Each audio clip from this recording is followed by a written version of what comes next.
Hello and welcome to this Identity 2021 session on the impact of identity providers on publisher advertising revenue. My name is Adrien Rouget. I'm a senior data analyst at Popstack, an advertising analytics platform for publishers. And I'm here today with Ines Mouadil, programmatic operation managers at Relia. The goal of today's session is to take you through an A/B testing analysis that we run together to compute the predicted uplift of identity providers on publisher programmatic revenue. But before digging into that, let's do a quick round of intros. Ines, if you want to go first. Yes. Like Adrien mentioned, I work for Webedia as programmatic operations manager for 2.5 years now. And I'm in charge of the monetization of our websites, and more particularly of our programmatic setup with the SSPs and the other ad tech partners.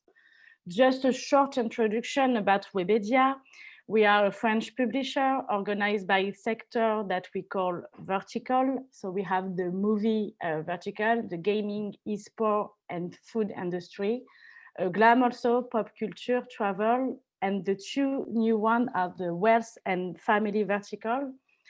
Around those verticals, we have developed several services like media, social, influence, and content production. Thank you, Ines. I'm Adrien Rouget. I'm a data analyst at Popstack. So what do? We are a Paris-based company providing publishers with real-time ad analytics tools to help them make better decisions and optimize their revenue. So how do we do that? We collect and centralize all data that come from prebid, AdX, SSPs, all in one place, so publishers can monitor in real time all the metrics that matter and also be alerted in case of a revenue drop. This real-time monitoring also allows publishers to constantly fine-tune their ad stack to increase their revenue. So now that you know us a little bit better, let's dive into today's topic. So first, we'll tell you a little bit about this A/B testing scope and setup. Second, we'll look into the revenue uplift that is brought at the table by the ID providers. Third, we'll zoom in on two specific dimensions to see if there's any interesting thing to learn here. These two specific dimensions are the web browser and the SSP. And finally, we'll sum up the key takeaways from this A/B testing. So first, let's introduce you to the specifics of this A/B testing scope and setup. Yes, just to pose the context and explain you why we decided with Popstack to run this A/B test. We have integrated the identity module of prebid last year with the ID5, the Trade Desk, and Criteo ID. And you know that the objective of the identity module is to increase the cookie match rates by using one ID inside all the programmatic funnel instead of several cookie sync, which cause a poor cookie base due to all the different synchronization.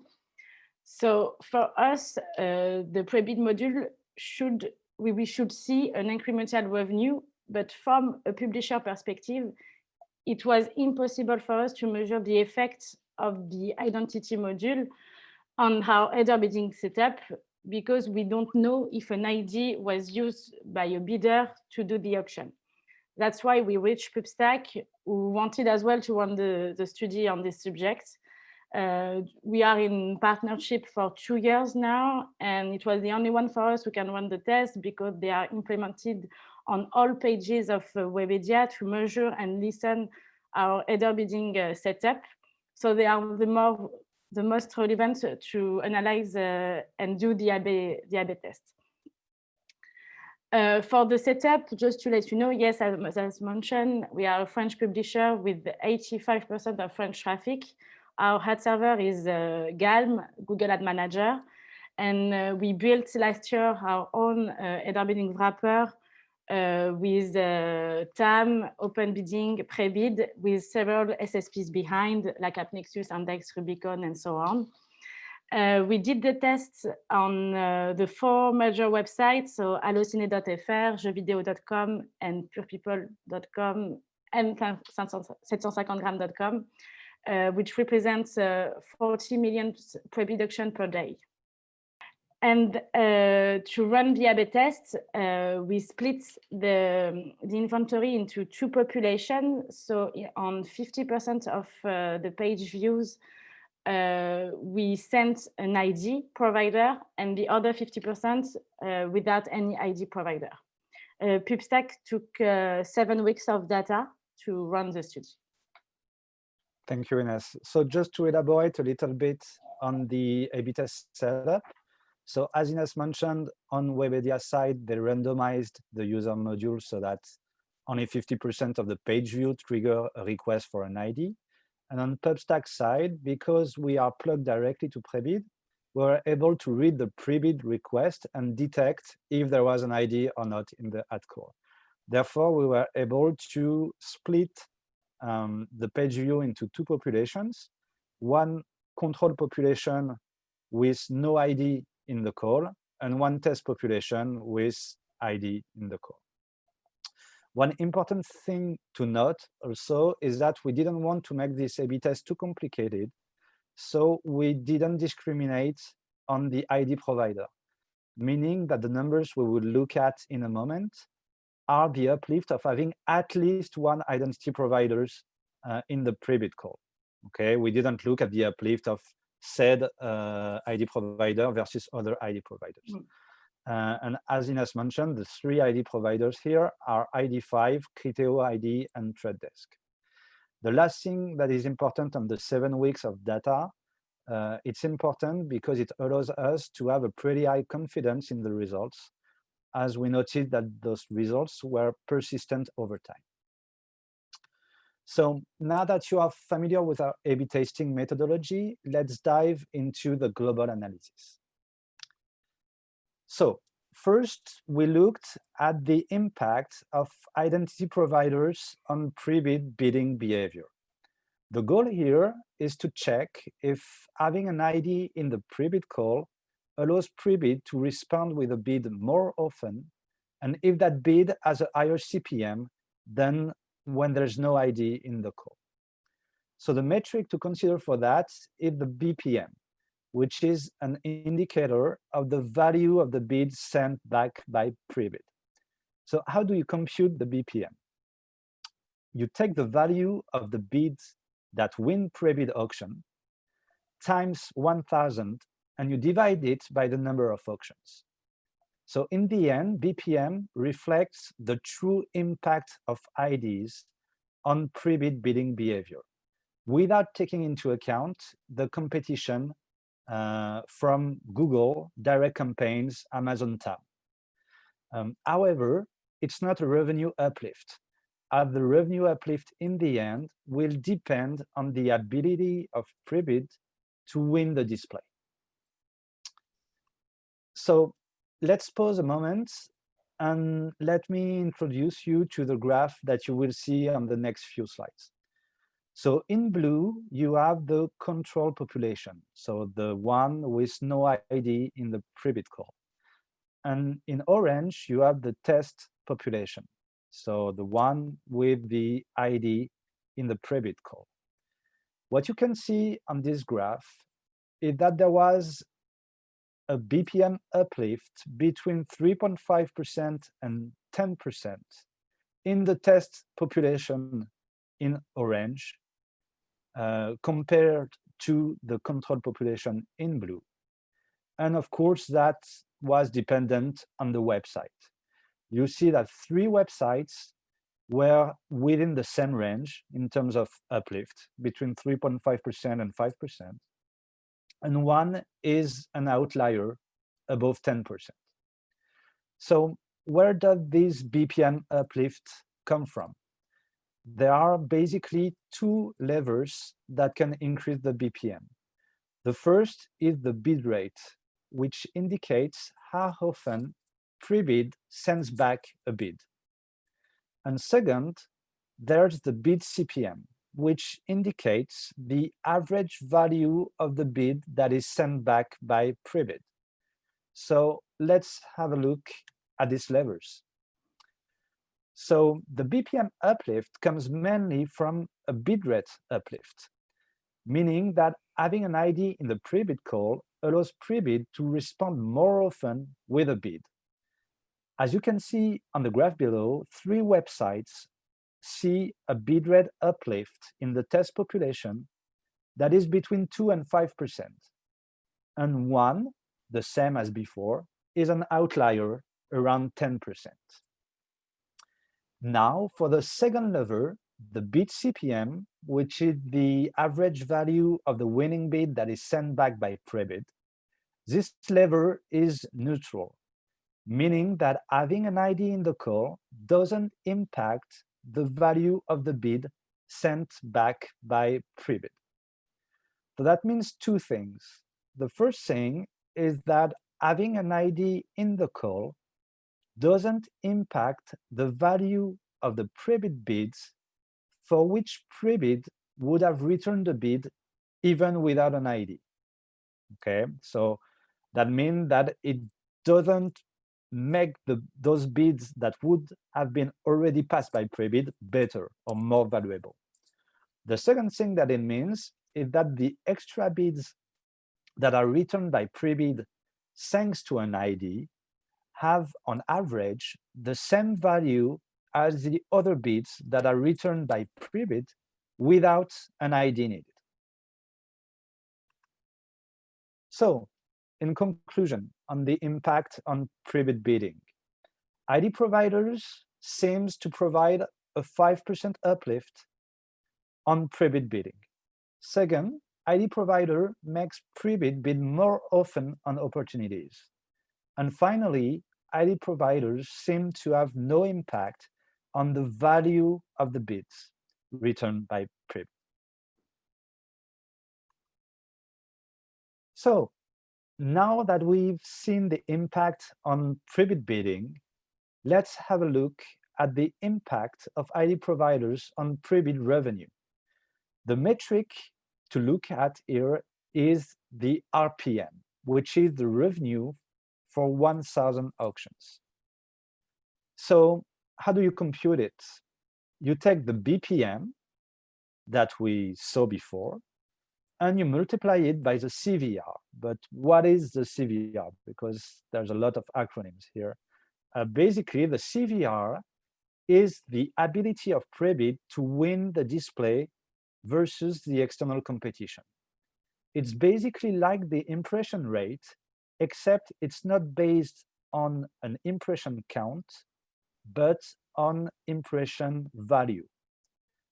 So what does this A/B testing tell us about the prebid revenue uplift? So here we see a 5 to 10% uplift in prebid revenue on the test population when compared to the control population. 2 websites are at 5%, and 2 of them are at 10%.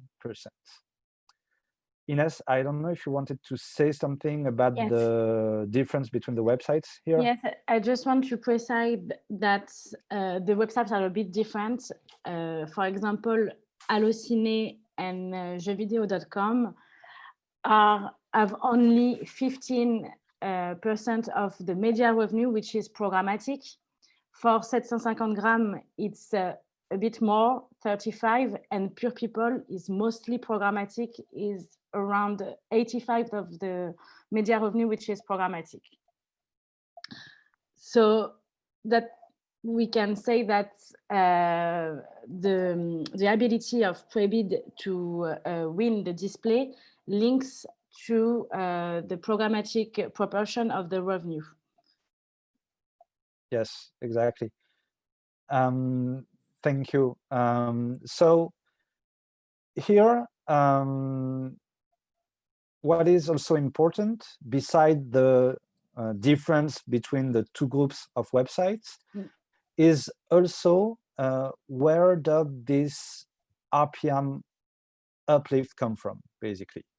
And if you remember the RPM computation, the uplift can come from either prebid bidding behavior, so that the BPM that we talked about before, or from the prebid ability to convert its bid into a display, the CVR, that Ines was talking about right now.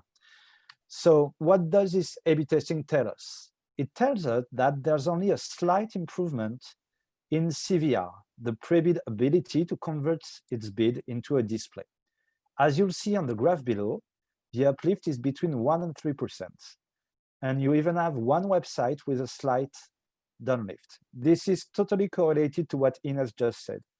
Jeux vidéo, there's a very low share of voice of programmatic, while Pure People is a website with the highest programmatic share of voice. So that makes total sense.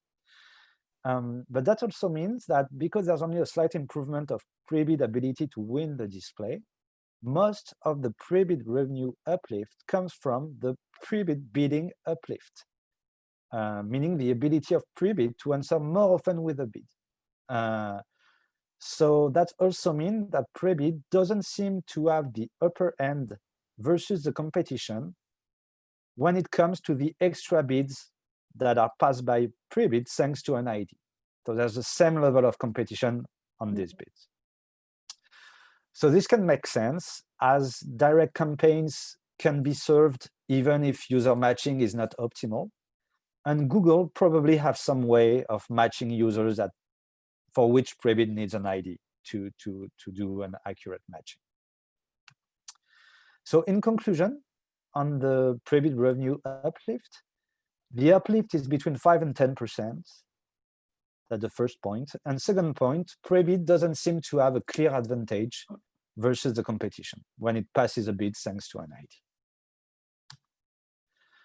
So before deep diving on two specific dimensions, let's just quickly have a look at the impact on the total ad revenue.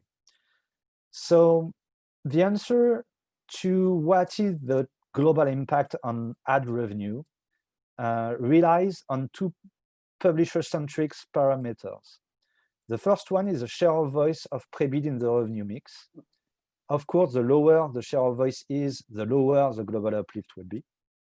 And the second is the ID coverage, which is basically the percentage of prebid calls with an actual ID in it. This can be impacted by the ability of the ID provider to answer with an ID for a user, and also by the settings on the publisher side. Okay. So of course, also here, the lower the coverage is, the lower the global uplift would be. So here for Webedia, with these parameters in mind, the total uplift on ad revenue was estimated to be between 1 and 2%, according, depending on the website. So now let's deep dive on two specific dimensions, web browsers and SSPs, and see if we find anything interesting. So here you can see the comparison between the control group and the test group in BPM on the first line and RPM on the second line. What is interesting, what is surprising, what is not surprising, etc., etc. The first thing that is not surprising is that Firefox seems to be the web browser that is the most impacted by having an ID in the call, with a plus 10% uplift on the BPM. That's pretty much expected. What is really surprising is that Safari seems to have the same impact as Chrome, a 2-point uplift. I would expect, I mean, we would expect Safari to be way higher.